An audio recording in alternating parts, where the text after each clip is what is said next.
हाँ हाँ हाँ हाँ ठीक है ठीक है ठीक है हेलो हेलो तो टेक्निकल के बोलो নিতে বলো বেরে বেরোচ্ছে বার করে নিয়ে যাচ্ছে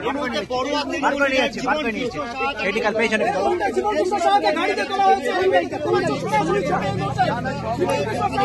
গাড়িতে তোলা হয়েছে তাকে নিয়ে যাওয়া হচ্ছে বড় ভাই জীবনজিৎ স্যার বাড়ির সামনে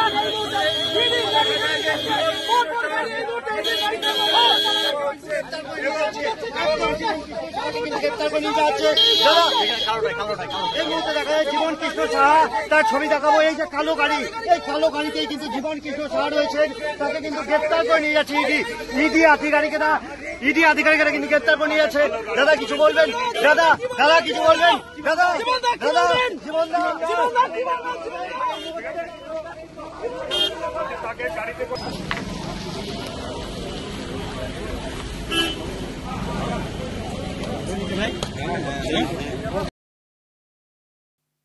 আর কি বলবেন, এবার যেটা বলার আদালতে গিয়ে বলতে হবে। দর্শক, আজকে সকালেই একটা খবর আমি করেছিলাম এবং একটা প্রশ্ন রেখেছিলাম যে আজকে কি গ্রেপ্তার টিএমসি এমএলএ নতুন করে জীবন কৃষ্ণ সাহা? তো দর্শক, বেলা গড়াতেই সেটাই উত্তর কিন্তু পাওয়া গেল যে হ্যাঁ, আজকেই গ্রেপ্তার। আর আমি বলেছিলাম ওই ভিডিওতে যে আজকে যে কাণ্ডটা করেছেন নতুন করে জীবন কৃষ্ণ সাহা, এরপর ওনাকে গ্রেপ্তার করা ছাড়া আর কিন্তু কোনো উপায় নেই। আর যদি আজকে ইডি গ্রেপ্তার না করে তাহলে এরপর আর টিকি খুঁজে পাওয়া যাবে না জীবন কৃষ্ণ সাহার।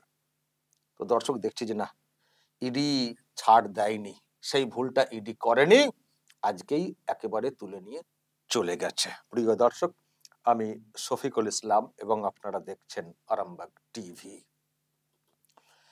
জীবন কৃষ্ণ সাহা চাকরিতে দুর্নীতির বিষয়ে অভিযুক্ত। এর আগে সিবিআই 2023-এ তাকে গ্রেপ্তার করেছিল, তখনও একটা কাণ্ড ঘটিয়েছিলেন। আর আজকেও ওই একই টাইপের একটা কাণ্ড উনি ঘটান। সেটা হচ্ছে যে যখন ইডির আধিকারিকরা বাড়ির কাছে পৌঁছে যান, তো যেটা করেছিলেন, ইডির লোকেরা এসে গেছেন বুঝতে পেরে উনি ঝাঁপ দিয়ে পাঁচিল টপকে পালানোর চেষ্টা করছিলেন বারমুডা পরেই। কিন্তু ইডিও তৎপর ছিল, চারিদিকে একেবারে সাজিয়ে রেখে, তো তাকে ধাওয়া করে ধরে ফেলে। ইডি এবং অফিসাররা, যারা জওয়ান গেছিলেন, সব একেবারে ওঁত পেতে ছিলেন যে যদি কোনো দিক দিয়ে পালানোর চেষ্টা করেন তাকে ধরে ফেলবো। তো তাকে ধরে আবার বাড়ির মধ্যে নিয়ে যাওয়া হয়। আর যেটা করেছিলেন, গতবার তো পুকুরে ফেলেছিলেন মোবাইল ফোন, এবার নর্দমাতে মোবাইল ফোন ফেলে দেন। মোবাইলই তো যত রহস্যের সূত্র না, লেনদেন, আর্থিক লেনদেন, যোগাযোগ ইত্যাদি। তো সেই মোবাইলগুলোকে আজকে তৎক্ষণাৎই উদ্ধার করে ফেলেন আধিকারিকরা। ফলে আর ওই রকম করতে হয়নি যেটা সিবিআই এর গ্রেপ্তারের সময় করতে হয়েছিল সিবিআই অফিসারদেরকে, যে পুকুরে ফেলে দেওয়া সেই মোবাইল। দর্শক নিশ্চয় মনে আছে, আমি আগের ভিডিও তো দেখিয়েছি, এখানেও দেখাতে পারি, যে যখন সিবিআই গ্রেপ্তার করেছিল তখনও মোবাইল ফোন পুকুরে ছুঁড়ে ফেলে দিয়েছিলেন জীবন কৃষ্ণ সাহা। তবে সেই মোবাইলকে উদ্ধার করার জন্য এইভাবে পুরো পুকুরের জলটাকে ছেঁচে একেবারে জেসিবি এনে, লোকজন এনে, কাদা ঘাটিয়ে মোবাইলকে সেই উদ্ধার করা হয়েছিল। তো এবারও ওই একইভাবে মোবাইলকে ফেলে দেওয়ার চেষ্টা হয়েছিল, ছুড়ে দেওয়ার, তথ্য লোপার, যেটা পরিষ্কার বুঝতে পারছি। কিন্তু কতবার যে খাটনিটা খাটতে হয়েছিল, যে খাটাখাটনি করতে হয়েছিল সিবিআই আধিকারিকদের, পুরো পুকুরকে ছিঁচে তিন দিন প্রায় সময় লেগেছিল বিষয়টা। এবার কিন্তু যারা ইডির আধিকারিক তারাও জানতেন যে এরকম কিছু আবারও করতে পারেন। তো সেই জন্য যখনই আধিকারিকরা এসে পৌঁছান সকাল সকাল, তারা কিন্তু বাড়ির চারিধারে ঘিরে ফেলেন, যে পালানোর চেষ্টা বা মোবাইল ছোড়া ইত্যাদি হলে আমরা দেখবো, রুখবো। তো যাই হোক, পালাতে পারেননি জীবন কৃষ্ণ সাহা। দেখতেই পাচ্ছেন তাকে কিভাবে ধরে ধরে নিয়ে যাওয়া হচ্ছে, পেছন দিক দিয়ে পালানোর চেষ্টা করছিলেন। তো তাকে ধরে বাড়িতে ঢোকানো হয়, আর মোবাইলগুলো উদ্ধার করে, এই যে সামনে দেখালাম দুটো মোবাইল, এই যে দুটো মোবাইল হাতে দেখতে পাচ্ছেন আধিকারিকরা, তারা সেই মোবাইল নর্দমা থেকে তুলে আনেন, এনে বাড়িতে গিয়ে তাকে জেরা করা হয়।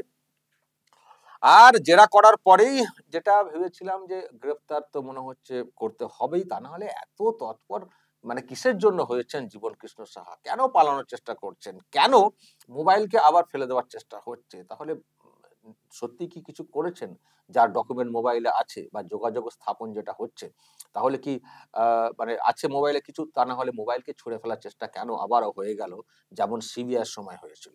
তো যাই হোক, রক্ষে হলো না। যেটা আমি আবারও বলছি দর্শক, বলেছিলাম যে আজকে যদি ছাড়া হয় জীবন কৃষ্ণ সাহাকে, আর তার ঠিকই খুঁজে পাওয়া যাবে না, আর তাকে শেল্টার দেওয়ার জন্য অনেক কিছু ব্যবস্থা এই লোকজনদের আছে উপর মহলের। তো যাই হোক, 4 ঘন্টার মতো মনে হচ্ছে জেরা করা হয়েছে, খুব বেশি সময় বাড়িতে আর কাটাননি। ইডি আধিকারিকরা তুলে নিয়ে চলে গেছেন। আজকে হয়তো কোর্টে প্রডিউস করা হতে পারে, তারপর কাস্টডি তো হবেই। আর উনি তো ভেবেছিলেন যে পার পেয়ে যাব, লাফিয়ে গিয়ে বারমুডা পরে ছুটে ছুটে পালাবো মাঠ দিয়ে, কিন্তু এটা তো হলো না। কিন্তু ওটা আরো বাঁশ কি করে কি হয়ে গেল, তদন্তে অসহযোগিতা, পালানোর চেষ্টা এবং তথ্য লোপাটের চেষ্টা, মোবাইলকে নর্দমাতে ছুড়ে দিয়ে। ফলে আর তো গ্রেপ্তারের তো আর কোনো মানে জায়গা বাকি রইল না। তদন্তে অসহযোগিতা করতে চান, এবং উনি তো আবার নাকি প্রশ্নের উত্তর দিচ্ছিলেন না, যেটা আমি খবর পেলাম। তো ফলে প্রশ্নের উত্তর দেওয়া না দেওয়া তাও তো ওটা ভিতরের ব্যাপার, কিন্তু প্রকাশ্যে যেটা সামনে চলে এসছে, আর তো কোনো জায়গায় নেই গ্রেপ্তারের বাইরে। কারণ উনি পালাবার চেষ্টা করছিলেন, পালাবার চেষ্টা মানে তদন্তে অসহযোগিতা আর তথ্য লোপাট, মোবাইলকে ছুড়ে ফেলা। ফলে আর তো কোনো উপায় নেই না ওনাকে ছাড়ার, গ্রেপ্তার হওয়া ছাড়া। তো সেটাই করেছেন ইডি আধিকারিকরা। আর আমার ধারণা জামিন উনি পাবেন না। উনি যে কাণ্ড করে ফেললেন, যে ডকুমেন্টেশন নিজেই করে ফেললেন আজকে সকালে, আগের ডকুমেন্টের বাদ দিয়ে, মানে ওই যে টাকা পয়সার লেনদেনের সব খবরটা আছে, বলা হয়েছে না, ব্যাংক স্টেটমেন্ট নিয়ে যাওয়া হয়েছে, তার টাকা পয়সার লেনদেন সবকিছু আছে, প্রমাণ টমান বা প্রশ্ন ওসব তো রয়েছে। কিন্তু তার সঙ্গে যে কাজটা উনি সকালে করে বসেছেন, এটাই উনাকে ফাঁসিয়ে দিল। মানে আরো গ্রেপ্তার মানে করতে বা ওই কাস্টডিতে থাকতে, মানে আরো এটা কিন্তু নিজেই করে ফেললেন কার্যত। ফলে আর এই মুহূর্তে বেরোবার কোনো চান্স নেই। জীবন কৃষ্ণ আর জীবনদান পেলেন না এখন আপাতভাবে। তো ওনাকে কোর্টে তোলা হবে, এবং এটা মোটামুটি দর্শক নিশ্চিত থাকুন যে ওনার কাস্টডি হবেই, ইডি কাস্টডি হবেই, জামিন উনি পাবেন না।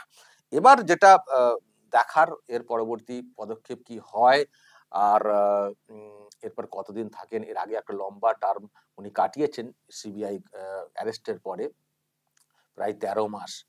তো আবার আবার এই যে শুরু হয়েছে, এবং এখান থেকে আর কি সব উঠে আসে। তবে একটা কথা বলবো, বেশি চালাকি করতে যাবেন না। সাফ বলে দিন না, টাকা পয়সা আপনি যেটা নিয়েছেন সবটা তো আপনি রাখেননি, সেটা আমরাও মনে করি।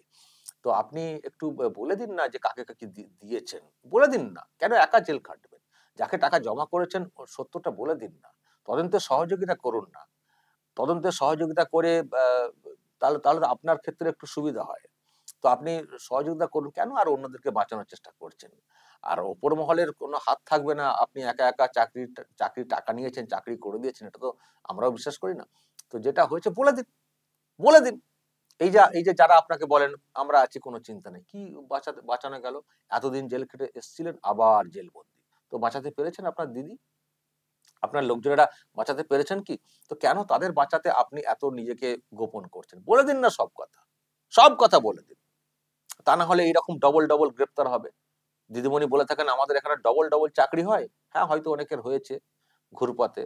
আলাপন বন্দ্যোপাধ্যায় ডবল চাকরি। এরকম অনেকের হয়তো হয়েছে ডবল চাকরি। সাদা খাতা জমা দিয়েও চাকরি, বা তাদের আবার অনেকের ডবল চাকরি। হয়তো এটাও হতে পারে, সাদা খাতা জমা দিয়ে চাকরিচ্যুত যারা হয়েছেন তাদেরকে আবার নতুন করে, ওই যে বলেছেন না আমারও প্ল্যান আছে গ্রুপ সি গ্রুপ ডির ব্যাপারটা আমি পরে দেখছি, বা যারা চাকরিচ্যুত হয়েছেন তাদেরগুলো পরে দেখছি। হয়তো তাদের ক্ষেত্রে ডবল চাকরির ব্যাপারটা হয়তো হবে। কিন্তু আপনাদের দলে যে ডবল গ্রেপ্তারও হয়, সেটাও তো ভাবতে হবে। ডবল গ্রেপ্তার, দুর্নীতিকাণ্ড একবার সিবিআই, তারপরে আবার ইডি, ডবল গ্রেপ্তার। ফলে আরেকটা বিষয়, যারা ইতিমধ্যে জামিন পেয়েছেন সিবিআই কেসে বা অন্য কেসে, যারা জামিন পেয়ে গেছেন এবং সেটাকে আবার জয় হিসেবে যারা দেখার চেষ্টা করছেন মালা টালা পরে, ইনিও হয়তো সিবিআই এর জামিনের পরে মালা টালা পরেছিলেন বা পরানো হয়েছিল, তো আবার তো মালা কিনতে হবে, আবার জামিন পাবেন কখনো। হয়তো জামিনটা তো আর খালাস না, যদিও জামিনটা হচ্ছে জামিন, এটা কিন্তু মানে খালাস না। বিচার হবে, আবারও পূর্ণ শাস্তির বিষয়টা হতে পারে যে কোনো সময়। কিন্তু জামিন পেলেই দেখি একটা মালা ভালো দেখে কিনে নিয়ে চলে আসা হয় বাজার থেকে, দিয়ে দেখানো হয় জিতে গেছি, মানে আমি বিরাট হয়ে বেরিয়ে এসেছি। জামিনটাকে তারা খালাস হিসেবে দেখানোর চেষ্টা করে, আর শাসক দলের লোকেরা খুব বড় ভাষণ দিতে শুরু করে। এবার তারা কি বলবেন, যারা মালা পরিয়েছিলেন সেই সময়, এবার তারা কি বলবেন? আবার তো জেলে চলে গেলেন। আবার তো জেলে চলে গেলেন।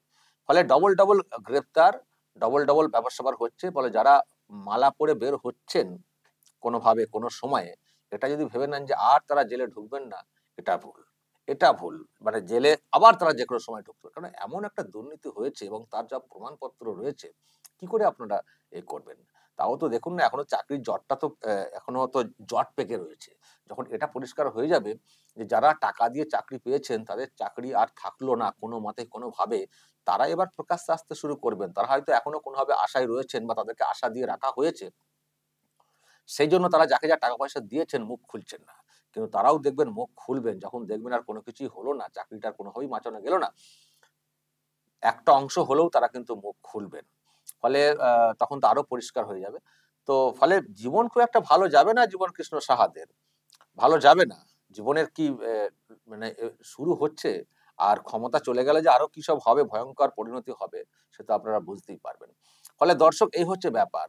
এরা জামিন পেলেই লাফলাফি করে, এবার থেকে জামিন পেলেই বলবেন বেশি লাফিও না বস, আবার ঢুকবে। কারণ জীবন কৃষ্ণ ঢুকেছেন, মানে একটা উদাহরণ তৈরি হয়ে গেল।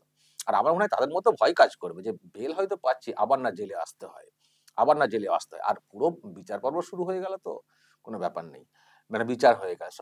কারণ দোষী সাব্যস্ত হতেই হবে যে ধরনের সব প্রমাণ এসছে। আর এখানকার শাসক কি করে, সরকার কি করে, সহজে বিচার পর্বে যেতে দিচ্ছে না। বিচার পর্বে যাওয়ার জন্য যে অনুমতি একটা নাকি কি লাগে, এক অদ্ভুত নিয়ম। এই নিয়মটারও বদল ঘটাতে হবে।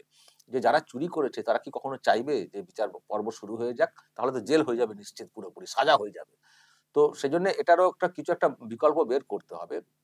আর বিচার পর্বে যেতে না দেওয়াটার পেছনেও নিশ্চয়ই দর্শক বুঝতে পারছেন যে তার মানে কেন তারা বিচার পর্বে ফেলতে দিতে চায় না। তারা তারা এটা চান যে গ্রেপ্তার হয়েছেন, এবার কিছুক্ষণ এদিক সেদিক প্রভাব খাটিয়ে যদি বেলটা একবার করিয়ে নিতে পারি, বেলটা করিয়ে নিলেই তারপর তারিখ পে তারিখ আর বিচার পর্বে যাবে না, এই করে করে জীবনটা কাটিয়ে দেব।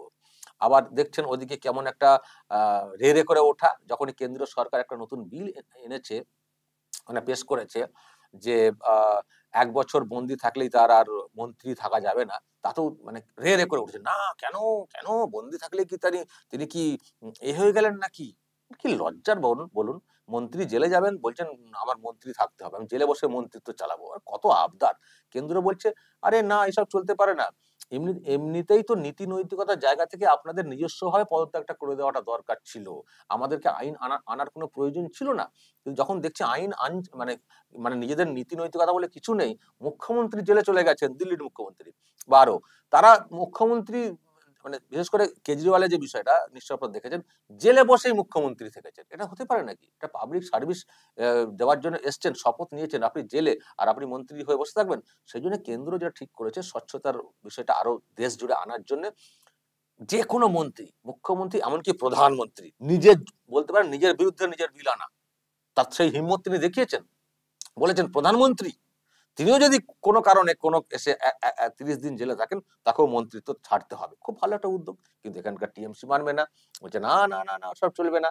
এমনকি জয়েন্ট কমিটি গঠন করা হচ্ছে, এটা মানে পর্যালোচনা ইত্যাদি বিষয়ে, সেখানেও বলছে না, আমরা কোনো অংশ নেব না। মানে ওনারা চান যে আমরা যতই চুরি জচ্চুরি করি, যতই গ্রেপ্তার হই না কেন, মন্ত্রিত্ব আমাদের রাখতে হবে। সেই জন্য দেখবেন মানে ওরা খুব হইচই করছে, হইচই করছে। সেটা করলে তারা হবে না। তো এই তো দর্শক দেখুন না, এই তো সব ধরা পড়ে যাচ্ছেন না, একটার পর একটা ডবল ডবল করে সব ধরা পড়ে যাচ্ছেন। তারপরেও দেখবেন এই দলের লোকেরা এই টিএমসি চিৎকার করবে, আবার দেখবেন বলবে ভোট এসে গেছে তো সেই জন্য এই সব করতে এসছে। মানে এতটাই নির্লজ্জ। তো কেন, যদি এতটাই স্বচ্ছ ইমেজের হয়ে থাকেন, তাহলে কেন উনি মোবাইল ছুড়ে বারবোটা পড়ে পালাচ্ছিলেন কেন, যদি ওনার কোনো ভয় না থাকে? আর আমি জানি না যদি ওইভাবে না পালাতেন আজকে উনি গ্রেপ্তার হতেন কিনা। পালাতে গিয়ে আরো বাঁশটা হয়েছে যেটা বলছিলাম। আর বলছেন যে আরো সব শুনছি মিডিয়াতে যেসব ডকুমেন্ট আছে টাকা পয়সার লেনদেনের, গ্রেপ্তার উনি আবারও হতেন, আবারও হতেন।